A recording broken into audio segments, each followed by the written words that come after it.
Oh my God. We're here. We're here.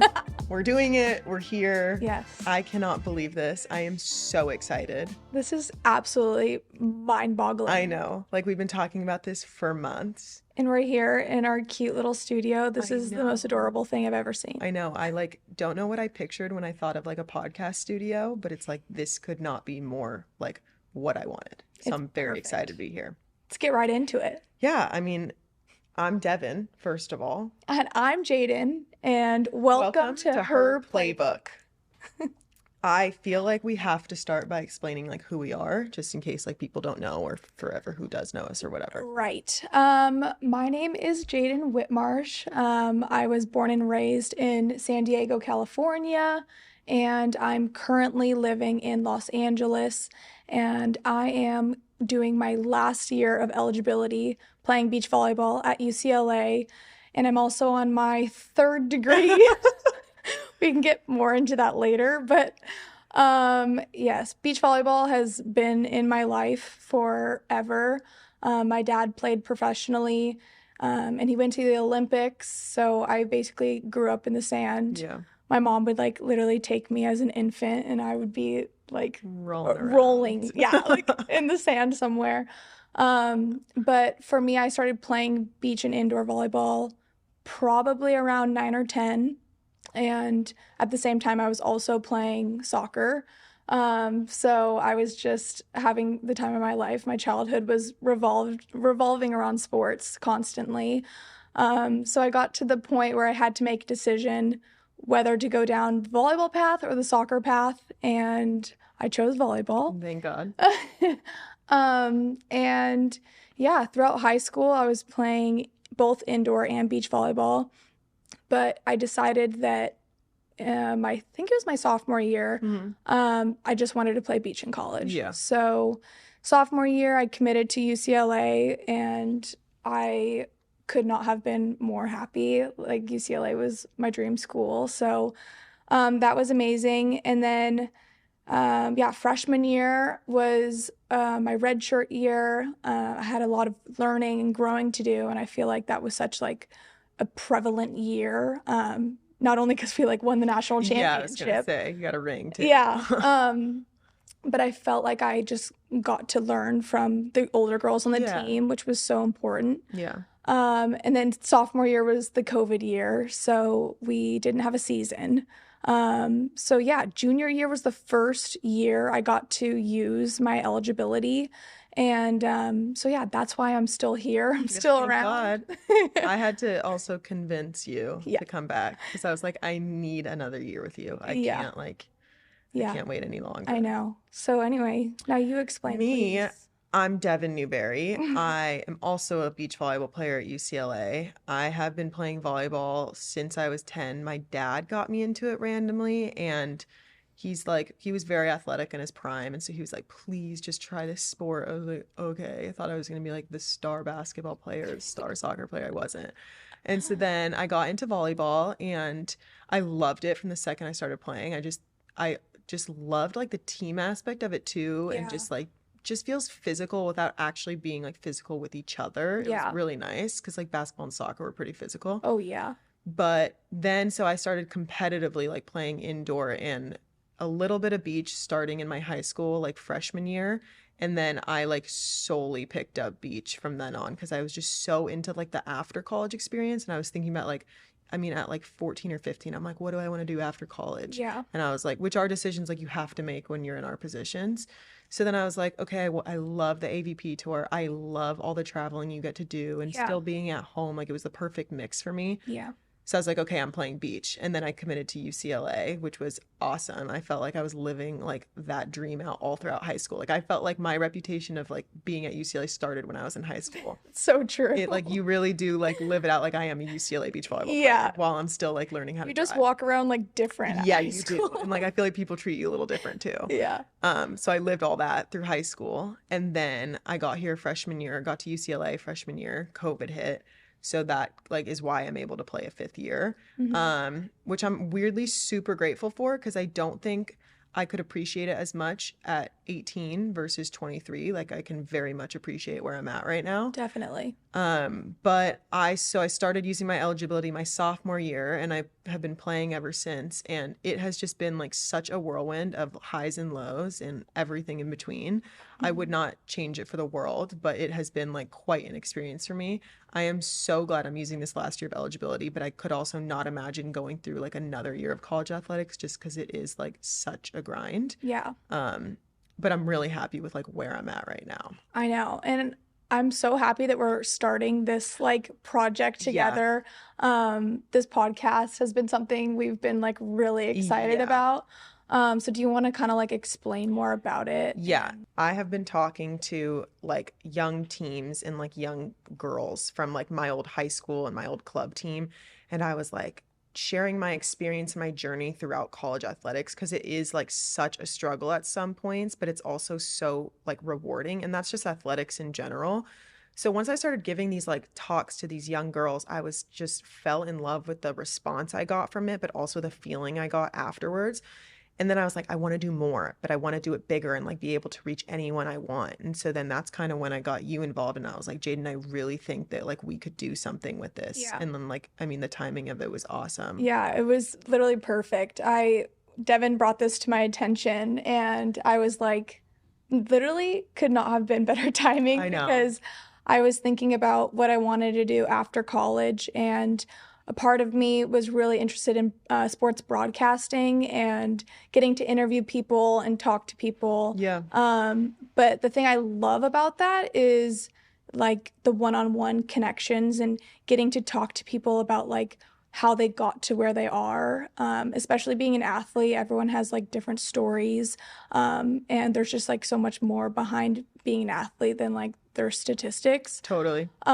So yeah, I think it was about last year I started this Instagram account, and I was interviewing people, and Devon was literally That was her first. Yeah, you were my first interviewee, and it was just like fun to talk to people. I did like 4, and it was like very short lived, but like it was just fun to see a different side to people and like ask these questions that like aren't like your normal questions to have in a conversation. So anyway, yeah, you brought this to my attention. I was like, absolutely, let's do it. Like you and I together are also such good friends, and I think we're coming up on our 10-year friendship. We are. We are. We're gonna have to celebrate. Yeah. We have been like, Jaden and I have like been friends for 10 years, but it's been like such like an interesting, like it was like a build up to like becoming now where we are, because we met when I was 13, you were 14. Yeah. And we were trying out for the same like USA beach volleyball program. Yes. And me being 13 or 14 and very insecure, like I see this beautiful girl walk up, I don't want to talk to her, I don't want to say hi, I am like so nervous. I'm going home to my mom being like, everyone there's better and prettier. And then I got over myself, and then I was like, all right, I'm fine, let's move on. And then we got on the same team, and so we had like a common friend or a mutual friend, Maggie Walters, who like, shout out Maggie. Yeah, and she like really like helped us kind of like get together, I would say. Yeah. And then I committed to UCLA while you were well, you actually were already there, or you had already committed when I was committing. Yeah. And then that just made me feel way better, like going in there knowing like I have a friend there. Right. Yeah. Looking back, we spent like so many summers together, and it was like 12 girls. So like you really got to know like each person pretty well. Yeah. And I think when I heard that you committed, I was like, oh, perfect. Like, we're just going to have so much fun. Yeah. And yeah, when Devon came in, it was like an immediate, like, we already know each other. Totally. And I think each year we kind of got closer, especially when we started like playing with each other. Yeah. We started playing together, and it wasn't the original plan. Like I don't think that anybody had expected us to play together for some reason, which like doesn't really add up. We hadn't even thought of it, to be honest. And so we got put together randomly in one preseason tournament, and we loved playing together. So then we called our coach, and we were like, please, like, please just give us a week. Like literally begging, like, please. And then we knew like nobody wanted us to be doing well that week, but we ended up just having so much fun. And it when you watch us play, from what I've heard and like from what I can feel, like you can just tell like we're so close and like we have so much fun in the sport we're in. Yeah. It's just like fun and natural. Yeah. And I think that's also super rare to find. Like finding a partner on the beach is so difficult sometimes because you can have a great like volleyball partner, like great partner, but your chemistry is not there. Totally. And that can affect the game completely. Like, Totally. I think what is great about our partnership on the court is that we are such good friends and we have this like trust with each other that is really cool. So I also think this is just like an interesting point, but if anybody has ever taken an Enneagram test, you would know this. But if you've taken an Enneagram test, we're both type 2s, which if you haven't, you absolutely should. Yeah. And it basically just means like we're very like emotional, like I don't know, like it's literally called the helper. Like, yeah. Like we care so hard for the people we're with. So a lot of people wouldn't think that we would work so well together because we're the same type. And like I think all of our orders were pretty similar too. So we're very similar in who we are, but also very different. So it just has kind of worked perfectly. Like I really can't think of a time where I've been like, oh my God, like we are just too different in that sense. I know. Which has been really nice. Which is why this is also so exciting because like this is exactly what I would want to be doing, and I'm so glad I have someone like you to be doing it with as well. I know, how cute. So sweet. You're gonna make me cry. Sweet. I know. Well, we're gonna get into our kind of next segment. We came up with this thing called the things we wish we knew. And what's gonna be cool about it, every episode there's gonna be a different theme depending on like who's in with us that week. And this week is going to be about becoming a D1 athlete. Yeah. So we got some questions from the week before. So we're just going to go over some, give our advice, and let's see where it takes us. Yeah. The first question for you, Devon, is what advice would you give to someone looking to get recruited? Getting recruited is weirdly like the number one question I get asked from like parents and from young athletes is like, how do I get in the position you're in right now? Like I need to know what to do. Yeah. And obviously like times have changed a ton since we were getting recruited. There's so many different rules. Like I was committed as a sophomore. That's like not allowed anymore. So it's very different, but there are still like some general themes that like completely are the exact same. And like we also have experience like with our college coaches of seeing them actively recruit people and what they look for and what they don't. So I'd say like the general stuff is like film, like get so much film of yourself, like more than you can imagine, because you can always cut and edit the parts where you don't make your cut shot or you don't get the play you wanted to make, but you have all the information there. Right. And then I would also say it's really important to talk to people. So like for me, if there was a 13-year-old who was texting me or in my messages saying like, how do I do this? And it's like a beach volleyball player, like I'm going to be more than willing to give you the exact steps and just learning about the process. You never know about the connections you're going to make. Yeah. But the most important part for me, and I think for a lot of people, is your attitude. I could not tell you how many times I have seen and heard coaches be like, hey, what do you think of this girl? We're thinking about recruiting her. And a girl would be like, no, she was really rude to me like 2 years ago. And then that's it. You're done. And I just think that actually I have a story about that is when I was in high school and I was already committed to UCLA, my, at the time, beach coach went up to me and she was like, Devon, there's this video circulating of you. Oh, no. It's going viral. Like everyone's looking at this video and you're in the background of this girl's highlight reel with the worst attitude, saying the worst things. And I'm like, what? The only time I have ever been rude to my partner was my sister. I am so sorry about that. And I think about that a lot. And I am so sorry, Emily. Poor Emily. But that is the only time. So there is not one other time you've seen me ever like that. So I was like, what's going on? I'm freaking out. She's like, the college coaches are talking about it. They don't want you anymore. I was like, oh my God. My life's over. Yeah. Come to find like a week later, like first of all, I'm doing Google searches like no tomorrow. There's nothing that comes up with my name, which is like so depressing also. Side note. Like side note, that is so rude. There was not one video or picture of me up on Google. Oh my God.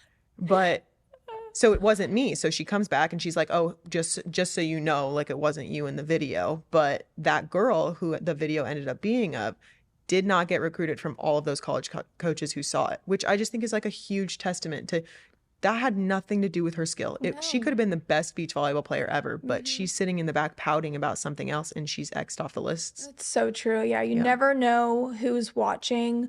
I think, like you said, attitude is one of the most important things for getting recruited. Yeah. I had this partner, beach partner. We'll call her Rebecca. Rebecca. Um, Rebecca was one of the best beach volleyball athletes at the Yeah. time. Um, in high school, I think she was like all American, top for Like class. everyone knew this girl. Yes. So we had been playing some tournaments together. It was going pretty well. And then we got partnered up for a USA tournament by our coach. And Rebecca was having a really hard day, and her attitude was really, really bad. And she was just making me feel like a terrible volleyball player and was just making me feel so small. Yeah. And like, I really actually started to believe it. Yeah. And I called my mom and I was like, Mom, like I was sobbing. I was like, Mom, I cannot do this anymore. Like, I can't, she's making me not love volleyball.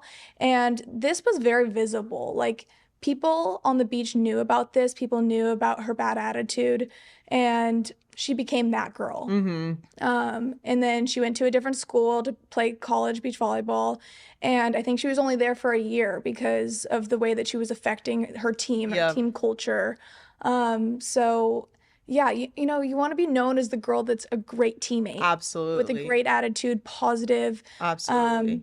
And you want to bring a light to the team. You don't want to bring like a darkness or, you know, hatred or anything like that. Absolutely. I think that's like, as long as you can go through like your recruitment process and be like as positive and happy as a partner and a player as possible, you're going to go to the school you want to go to. It's all going to work out the way it's supposed to. But if you could just continue to be a good person throughout the whole process, that's really it. That's really it. Okay, the next question was for you, social life versus sport. How do you balance it? Oh, that's such a good It's a really good question. one. I feel like I really didn't understand this until like halfway through college. Yeah, I mean, how could you? But in high school, it was pretty hard balancing the training schedule of practicing like almost every single day after school to then having tournaments on the weekends, Saturday, Sunday, sometimes both days, while also trying to have a social life with my friends from back home. And not to say that I didn't. I spent plenty of time with my high school friends and had a great experience with them, but it was hard, like missing those birthday parties, like that thing. But at the same time, like just understanding you just have to sacrifice things in order to get to where you want to be. Like, I knew that I wanted to go to college and be the best I could and train for like that point in my life. And looking back, like, I'm not going to remember the small little birthday parties. Like, never. I'll always have my friends from high school. Like, they're always going to be a big part of my life and I love them to death.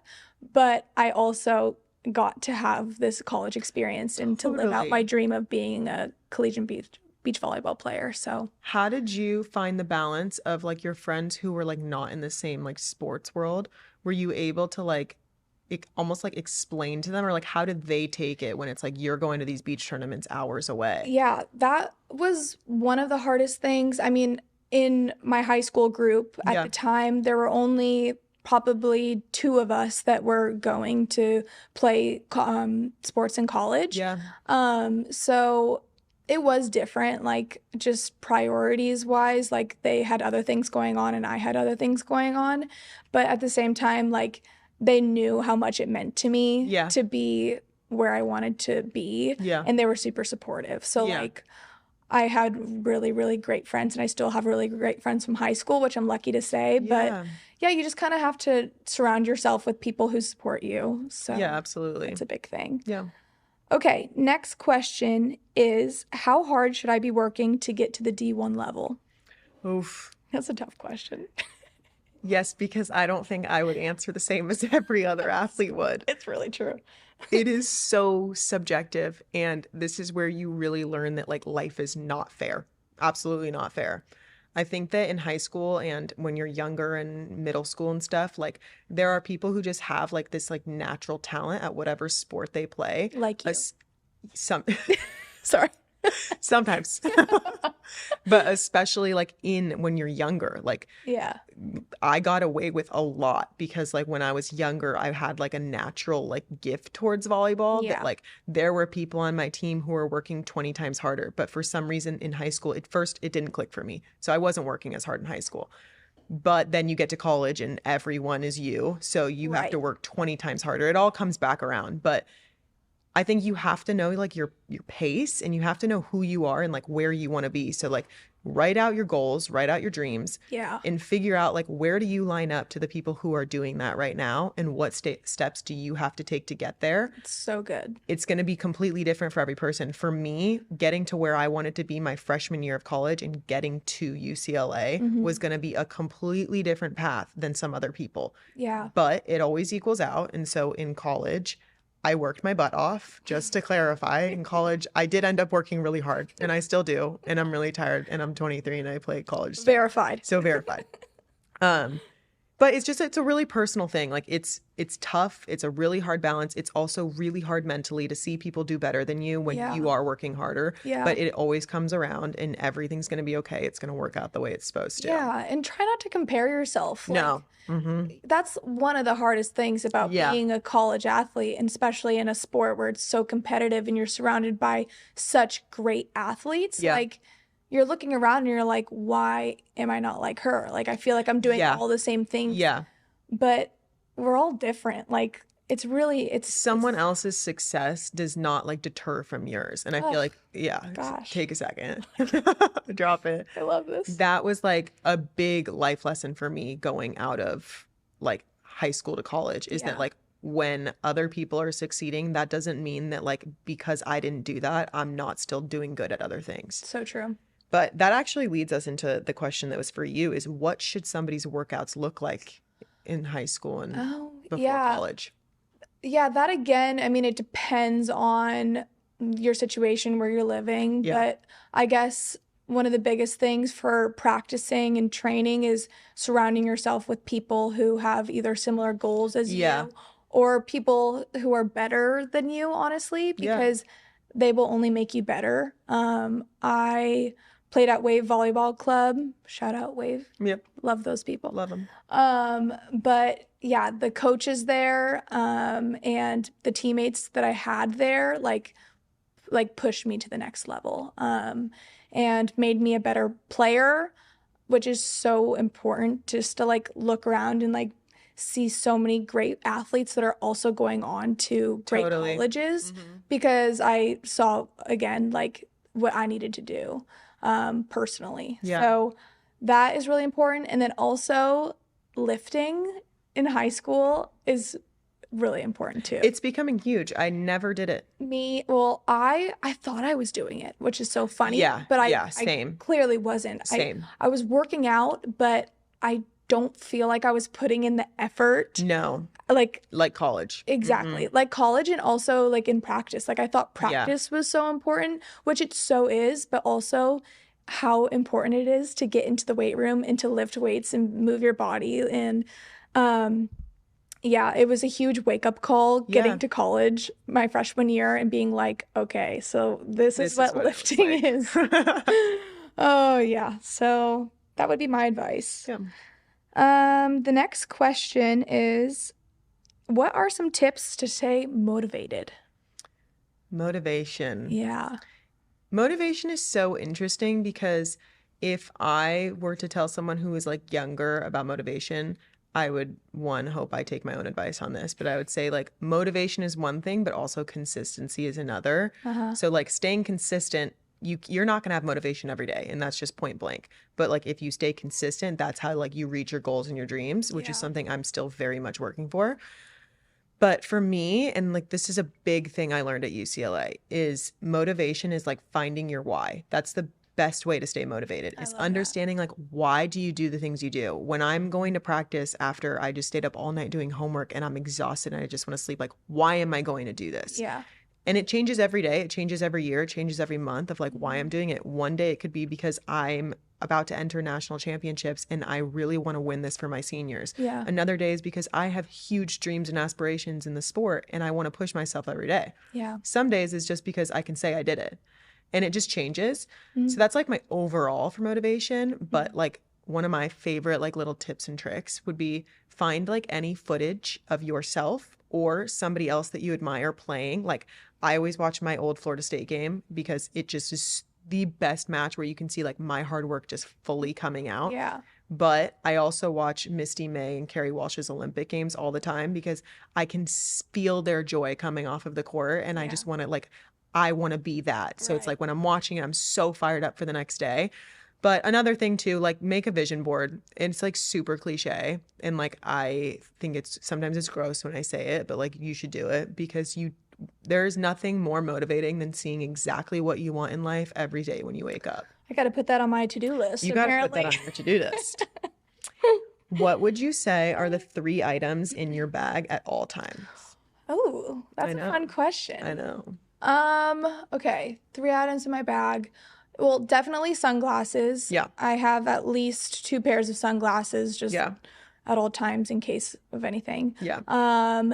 Sunscreen. We're in the sun all the time. Especially going to hot places. We're going to Arizona actually this upcoming weekend, so I'll definitely be using some sunscreen there. I hope so. And then lastly, electrolytes and salt packs because this girl can cramp. Like it's really bad. My trainer is like handing me things all the time. So I'm still learning how to hydrate myself and keep myself ready to go. Totally. At all times. So that's the 3 things in my bag. How about you?